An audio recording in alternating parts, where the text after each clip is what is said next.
Hello friends, हमारी आज की वीडियो है steam boiler top interview questions.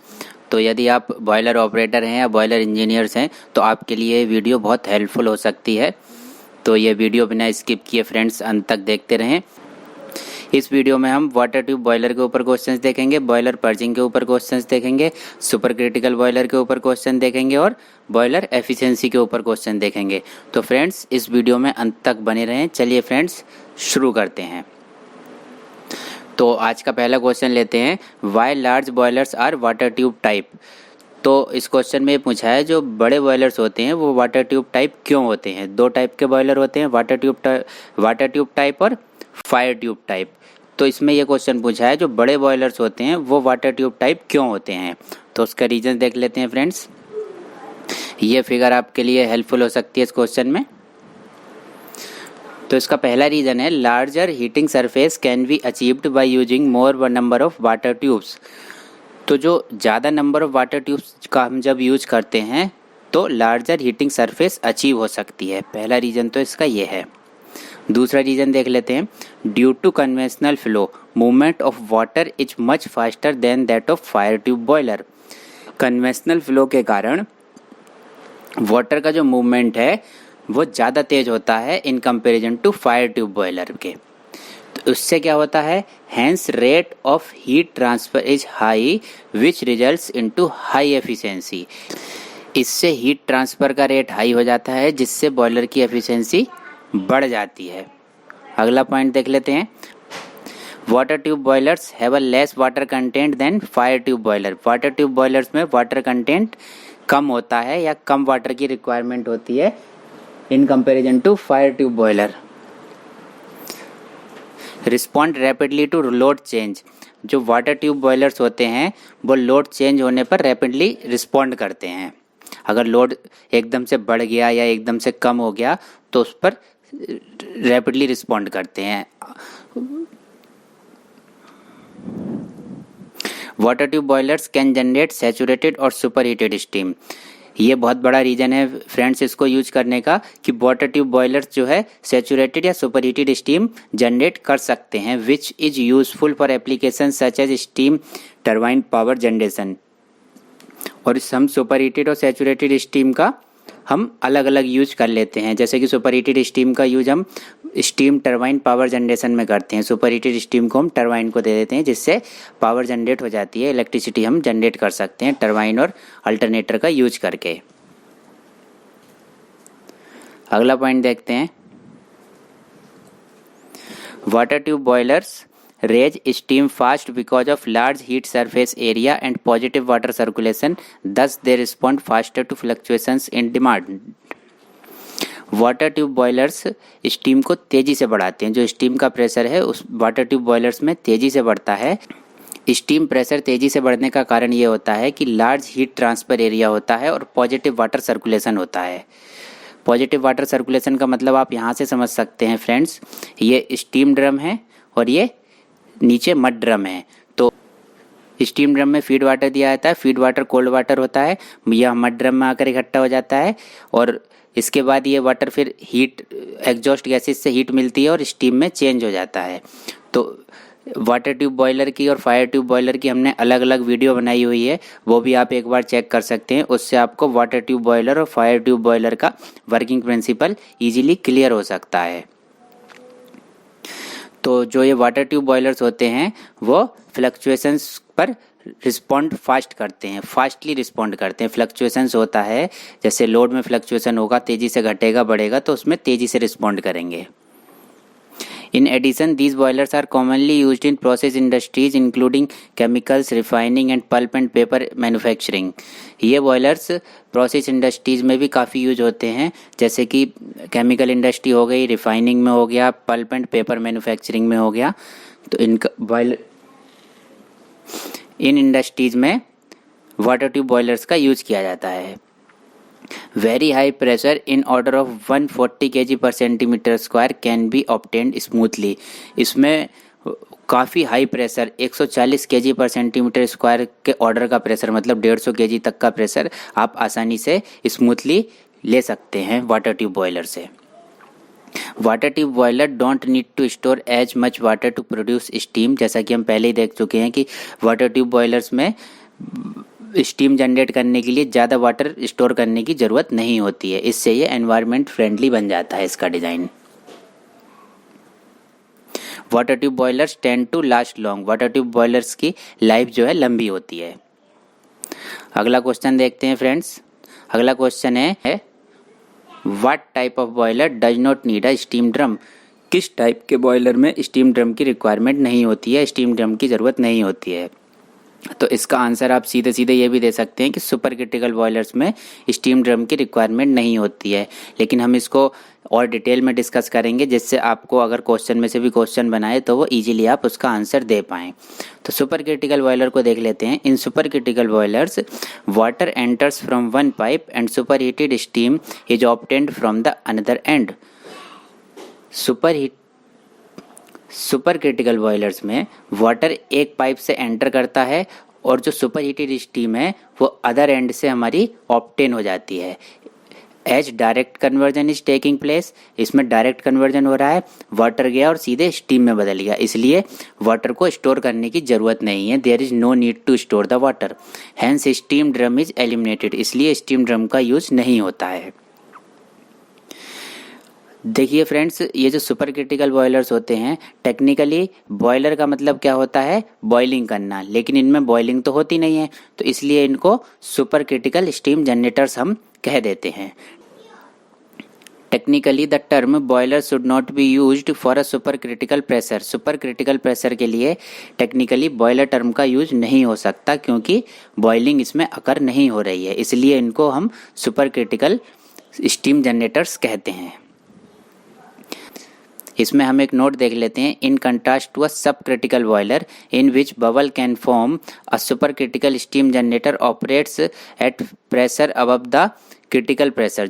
जो सुपर क्रिटिकल स्टीम जनरेटर्स होते हैं वो एक क्रिटिकल प्रेशर के ऊपर या अबव ऑपरेट करते हैं। वो क्रिटिकल प्रेशर क्या होता है, 22 मेगापास्कल या 3200 psi के ऊपर ये ऑपरेट करते हैं, जिसमें क्या होता है, लिक्विड वाटर इमीडिएटली स्टीम में बदल जाता है। तो इसलिए सुपर क्रिटिकल बॉयलर्स में या सुपर क्रिटिकल स्टीम जनरेटर्स में स्टीम ड्रम की रिक्वायरमेंट नहीं पड़ती है। अगला क्वेश्चन देख लेते हैं friend. Why manholes in vessels are usually elliptical in shape. जो वेसल्स में मेन होल्स होते हैं वो इलिप्टिकल क्यों रखे जाते हैं शेप में, तो उसका बड़ा छोटा सा आंसर है, देख लेते हैं। इलिप्टिकल शेप ओपनिंग के लिए मिनिमम एरिया लेती है, जिससे प्लेट जो है कम से कम कमज़ोर पड़ती है। Elliptical shape minimum area cover करती है ओपनिंग के लिए, इसलिए उसे इंसर्ट करना और बाहर निकालना बहुत आसान होता है, और जो प्लेट है वो मजबूत रहती है। इसको आप इस तरह से समझ सकते हैं कि इलिप्टिकल शेप में मिनिमम एरिया ऑफ ओपनिंग लेता है, ये खोलने के लिए कम से कम एरिया की से ज़रूरत पड़ती है, इसलिए इसे बंद करना, इसे इंसर्ट करना और प्लेट कवर को बाहर निकालना आसान होता है इलिप्टिकल ओपनिंग के लिए देन अदर्स। फ्रेंड्स अगला क्वेश्चन हम लेते हैं कि लो वाटर तो डेंजरस है ही, अनसेफ है ही हमारे बॉयलर ऑपरेशन के लिए, लेकिन हाई वाटर भी बॉयलर ड्रम के लिए क्यों अनसेफ होता है। भाई लो वाटर तो इसलिए अनसेफ होता है कि ओवर हीटिंग हो सकती है बॉयलर ट्यूब्स की ओवर हीटिंग की वजह से ट्यूब्स बर्न हो सकती हैं या ट्यूब्स डैमेज हो सकती हैं। लेकिन हाई वाटर क्यों अनसेफ होता है बॉयलर ड्रम में, तो अब आपको ये आंसर देना है इसका। तो इसमें कुछ रीजन्स हैं, इसको देख लेते हैं।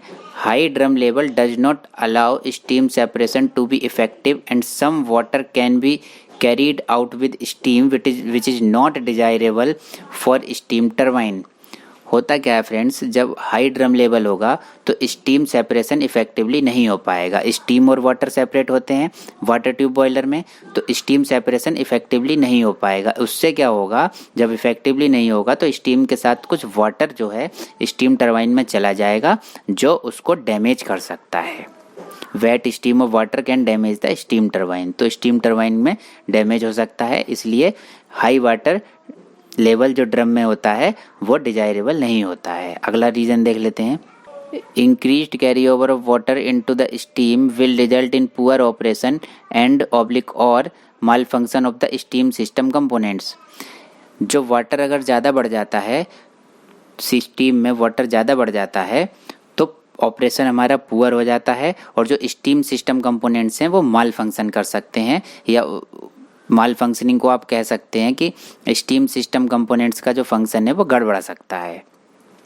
अगला पॉइंट है इसका, over filling of boiler can lead to water hammer in the steam system risking damage of plant and even injury to personal. Over filling करने से क्या होता है, वाटर हैमर हो जाता है स्टीम सिस्टम में। स्टीम सिस्टम में वाटर हैमर हो जाता है, इसकी वजह से प्लांट डैमेज का रिस्क रहता है और किसी पर्सन को इंजरी भी हो सकती है। तो चलिए अब अगला क्वेश्चन देखते हैं।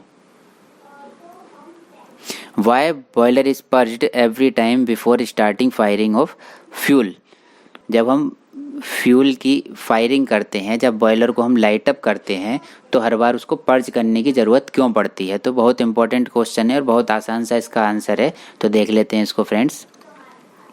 Boiler purge is the basic process of resetting boiler before light up.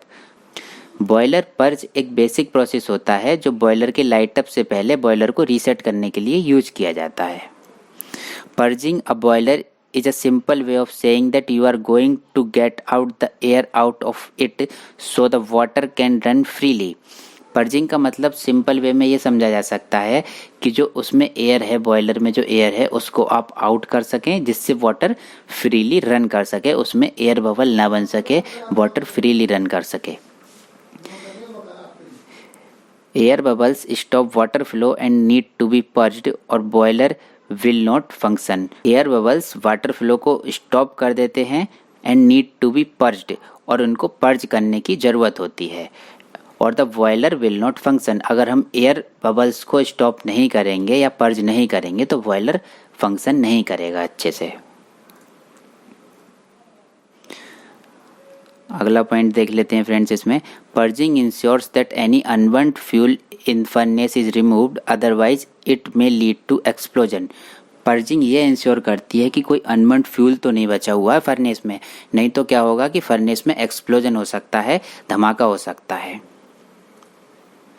Purge as the name implies. Purge का मतलब अगर आप हिंदी में समझेंगे फ्रेंड्स तो उसका मतलब होता है शुद्ध करना। शुद्ध करने का मतलब होता है कि उसको क्लीन करना सिस्टम को। तो purge as the name implies is nothing but the cleaning of system before taking into operation.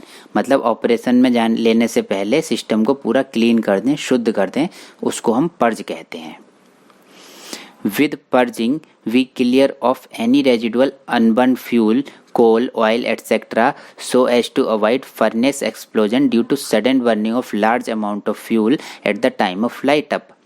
Purging से जो कोई भी बचा हुआ अनबर्न्ड फ्यूल होगा, जैसे कोल हो गया, बगास हो गई, ऑयल हो गई, इसको हम हटा देते हैं, क्लियर कर देते हैं। जिससे क्या होगा, जब लार्ज अमाउंट ऑफ फ्यूल आएगा लाइट अप के टाइम पर तो फर्नेस एक्सप्लोजन का खतरा नहीं रहता है। अगला क्वेश्चन फ्रेंड्स देख लेते हैं। Define efficiency of steam boiler. ये काफ़ी इंपॉर्टेंट क्वेश्चन है कि स्टीम बॉयलर की एफिशिएंसी क्या होती है, कैसे डिफाइन करते हैं, तो उसको देख लेते हैं। बहुत आसान सा आंसर। हम जैसा कि हम जानते हैं परसेंटेज एफिशिएंसी क्या होती है, output divided by input and multiplied by 100। तो ये परसेंटेज एफिशिएंसी का फॉर्मूला होता है। हमारा आउटपुट क्या है, heat exported by outlet steam. Boiler ने क्या आउटपुट दिया, हीट जो एक्सपोर्ट करी आउटलेट स्टीम के द्वारा, जो बॉयलर का आउटपुट हो गया। अब बॉयलर का इनपुट क्या हो गया, heat supplied by the fuel. भाई फ्यूल ही तो पड़ रहा है बॉयलर में, फ्यूल डालने पे जो हीट सप्लाइड होगी वो उसका इनपुट हो गया। अब एफिशिएंसी क्या होगी, output divided by input and multiplied by 100। Output divided by input multiplied by 100। Output हमने यहाँ से ले लिया, heat exported by outlet steam divided by input, input ये हो गया heat supplied by the fuel and multiplied by 100। तो ये बॉयलर की एफिशिएंसी का फॉर्मूला हो गया। तो फ्रेंड्स अपना अगला क्वेश्चन ले लेते हैं। Why are super critical boilers more efficient. तो इसका आंसर देख लेते हैं। Supercritical boiler does not require a drum to separate steam from water. Super critical boilers में जैसा कि हम पहले भी देख चुके हैं कि ड्रम की नीड नहीं होती है स्टीम को वाटर से सेपरेट करने के लिए। तो इस वजह से क्या होता है, in the process less fuel is consumed than in traditional drum boiler. तो सुपर क्रिटिकल जो बॉयलर्स होते हैं उनमें कम फ्यूल कंज्यूम होता है ट्रेडिशनल ड्रम बॉयलर के कंपैरिजन में, making super critical boilers more efficient than their subcritical counterparts. तो इसकी वजह से जो सुपर क्रिटिकल बॉयलर्स होते हैं वो ज़्यादा एफिशिएंट होते हैं इन कंपैरिजन टू सब क्रिटिकल बॉयलर्स, मतलब जो ट्रेडिशनल ड्रम बॉयलर्स होते हैं। तो सुपर क्रिटिकल के साथ जानने के कुछ रीजंस हैं। सुपर क्रिटिकल को हम क्यों मेनली यूज करते हैं सब क्रिटिकल या ट्रेडिशनल ड्रम बॉयलर्स के कंपैरिजन में। तो पहला रीजन है इम्प्रूव्ड एफिशिएंसी, दूसरा रीजन है रिड्यूस्ड एमिशंस और तीसरा रीजन है लोअर ऑपरेटिंग कॉस्ट्स। ये तीनों रीजन्स होते हैं जिनकी वजह से सुपर क्रिटिकल बॉयलर्स को यूज किया जाता है इन कंपैरिजन टू सब क्रिटिकल बॉयलर्स या ट्रेडिशनल ड्रम बॉयलर्स। तो फ्रेंड्स, ये थी हमारी आज की वीडियो। उम्मीद है कि आपको पसंद आई होगी। Thanks for watching. अगर ये वीडियो आपको पसंद आई हो तो इसे लाइक करें, अपने फ्रेंड्स के साथ शेयर करें और हमारे चैनल को सब्सक्राइब करें। Thanks for watching.